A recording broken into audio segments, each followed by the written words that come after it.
Rolling through this edition of Baseball Tonight, go back to April 20th of 1939, 70 years ago this day. Arguably the greatest hitter of all time, Ted Williams, makes his Major League debut for the Boston Red Sox, won 1 for 4 in that game with a double, struck out twice, and of course it was the Yankees who beat him by a score of 2-0. As we begin to look forward to another series of Red Sox and Yankees on Friday, you have to look back to Ted Williams. And for those who are at home who only know the name, Peter Gammons knew him very well, and this is a question that could take an hour and a half to answer, but there's so much to talk about with this guy. What made him so special? I mean, how do you answer? Well, you start with incredible eyesight. I mean, 2010, supposedly the best eyesight ever studied by the Marine Corps in the Korean War. He had a great swing, and he had an obsession with greatness. He had a great mind, and he had an obsession. He was like a guy that never got anything but an A in his entire life. Nothing but an A. We all? Yeah, we all did at some point. Here's a career by the numbers. A batting average of .344. He never struck out. You were stunned by his on-base percentage, huh? 482? 482 on base. 19 years. Think about that. 19 years on-base percentage of anybody in history. Second best OPS, only to Babe Ruth. 19 years. Every other at bat, he's on base, running around the bases. Wow. And to me, it was the first guy who treated baseball as a science. He talked about hitting. He knew the strike zone. He had an unusual approach to batting, but, you know, he stood right on top of the plate, and he just had his little corkscrew swing.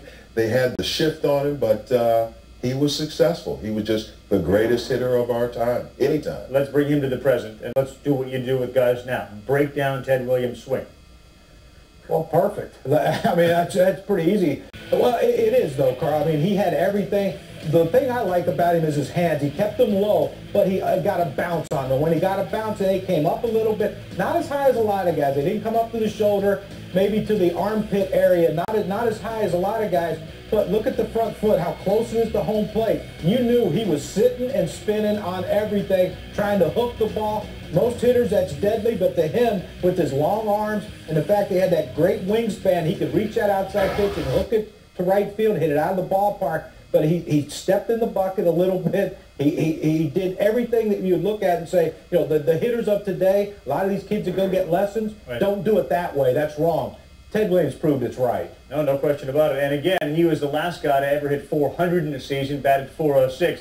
If you look at how he did it, as long as his streak went 23 games, a game with at least one hit, 113 of 143. In 50 games, he had at least 2 hits, and he had 4 hit games. That was in 1941 that he hit .406. And there have been books written about it. You've talked to him about that season, Peter. I mean, did he describe that as his greatest season?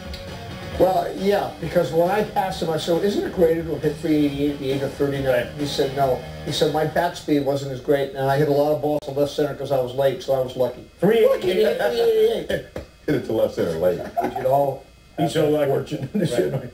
All right, so who's next? I mean, is there somebody else that can hit 400? Let's look at the guys that came kind of close. In 1977, Rod Carew, of course, hit 388. And for a long time, flirted with that number 400. George Brett in 1980 had a blast along the way. Nobody enjoyed the game or even that run. He doesn't afraid to admit he enjoyed the celebrity of it. It was a strike in that year.